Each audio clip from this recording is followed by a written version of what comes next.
Welcome to yet another video on machine learning basic series.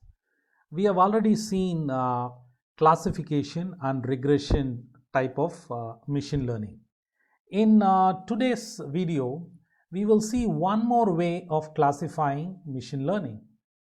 Right? This is what we have seen before. Machine learning can be classified or categorized as regression and classification.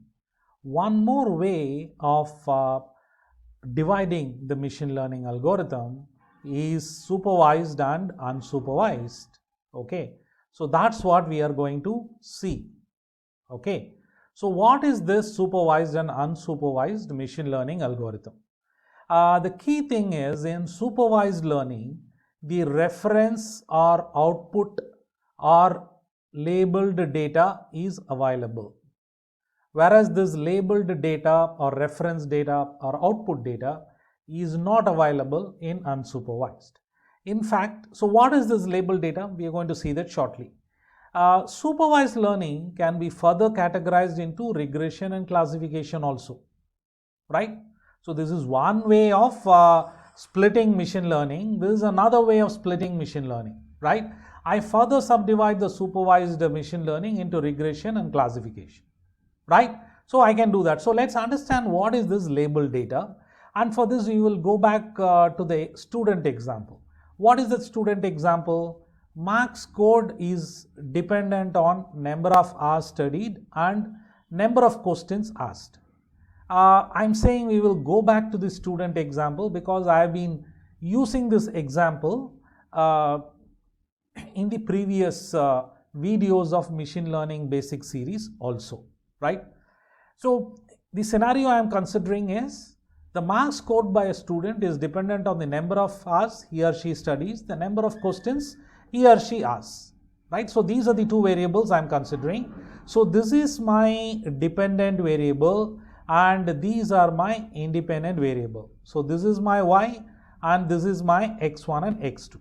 Right? So now let's understand what is the label data. Okay. Let's say you have a data set. In that, if details of marks is also there, okay, if y is also there, that means it is a labeled data set. Okay, you can use supervised machine learning. If for some reason this y details is not there, you cannot use supervised and you have to use only unsupervised machine learning. Why do I need this? It is with this that I identify patterns. This y can be marks here, y can also be grade obtained, right? That's another example we have seen in another video of the machine learning basic series.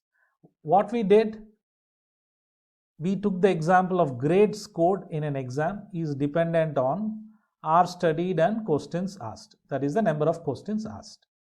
This is actually a regression algorithm. This is actually a classification algorithm, right? So I'm using the same set of independent variables, but my dependent variable is different. Marks in one case and grade in another case. So the labeled data, that is the output data that is there in my data set, is very, very important, because this will determine the kind of patterns that algorithm should identify. Because the kind of patterns that will exist for this scenario is very different from the kind of patterns that will exist for grade scenario. Right? I hope you are able to understand. So this reference or output or labeled data, okay, is very, very important. So if your data set contains details of dependent data as part of the historical data set, okay, it is known as labeled data and we can use supervised machine learning algorithm.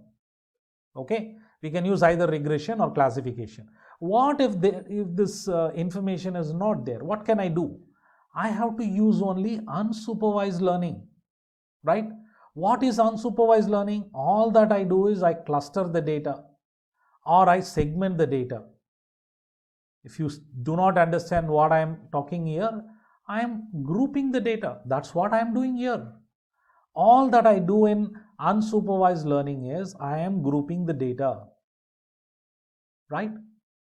I am grouping the data into different segments. That's all I am doing in this is unsupervised learning, right? So this is the difference between supervised and unsupervised learning.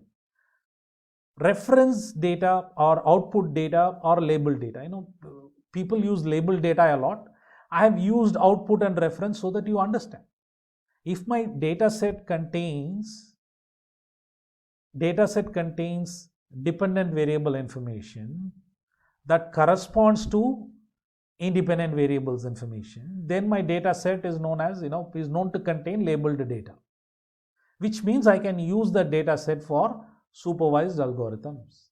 If this information is not there, I cannot use supervised, I can only use unsupervised. What you will realize in real life is many times the dependent variable information is not readily available. The organization will contain only independent variable information. So how will you go about? So you start with unsupervised learning and build the data set to contain dependent variable information also, right? Maybe it will take 6 months, maybe it takes 3 months, maybe it takes 12 months. It depends on the case. And once you have had that information, we can then go and apply supervised learning. Definitely supervised learning is superior compared to unsupervised learning. But don't mistake that even unsupervised learning is very useful. Okay, unsupervised learning can be used in a lot of scenario. For example, customer segmentation is a wonderful area that is applicable to marketing.